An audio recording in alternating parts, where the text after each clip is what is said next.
sans jamais rechigner.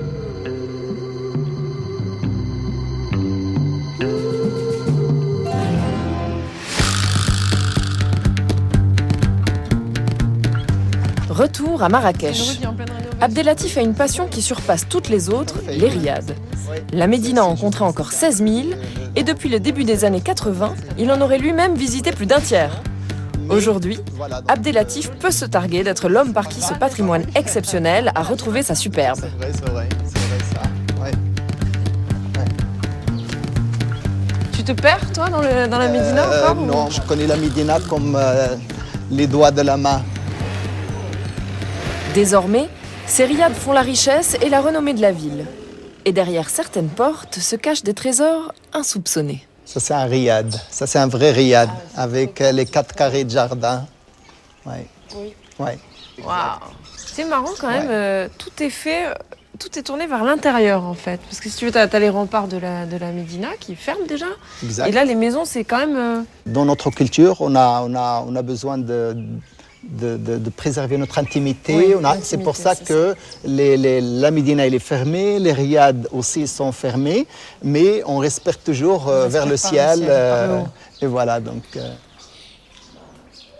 C'est sympa, dis donc, c'est des mandarines, des oranges. Qu'est-ce que c'est ? Oui. Vous savez qu'en printemps, ces orangers, ça dégage un parfum comme si on est au paradis.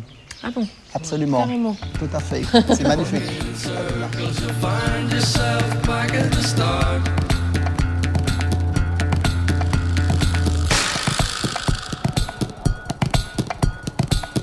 Voilà, ça c'est Dar Sherifa.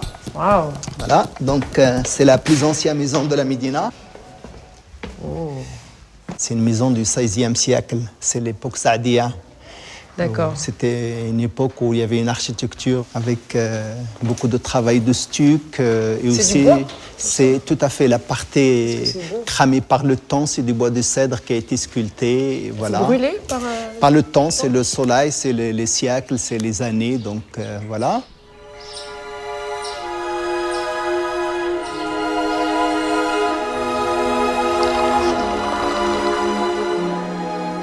Quand je vois ça avec un œil poétique, je trouve que cette façade, par exemple, a l'élégance de la plus belle femme du monde. Vous voyez, comme c'est fantastique. C'est poétique, voilà. Effectivement.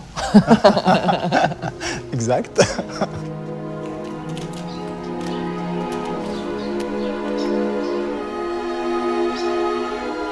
Et c'est avec le temps qu'il est devenu comme ça, oui.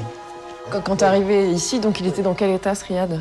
En très mauvais état. Je n'ai même vu avec mes propres yeux une maison, ça devait être du 17e, 18e, et qu'on a démoli la maison et que les éléments anciens des plafonds en bois, des portes, les ouvriers cuisaient, et en fait ils faisaient cuire les tagines avec ces morceaux de notre histoire, de notre patrimoine. Ça doit et faire donc mal tout au ça, cœur. ce sont des choses qui m'ont tellement choqué, et à un moment donné, je me suis dit, il faut faire quelque chose. Quand on est propriétaire d'un riad, on est propriétaire de son sol, mais on est aussi propriétaire de son carré du ciel. Ah bon ? Absolument. À travers un modèle d'habitation comme ça, et ça, c'est très sincère, je me sens branché avec le ciel. Et je ne m'imagine pas à travers la fenêtre d'un appartement que je vais me brancher avec le ciel comme ça. C'est vrai ? Non, Je t'as trouve raison, que vraiment c'est... Oui, tout à fait.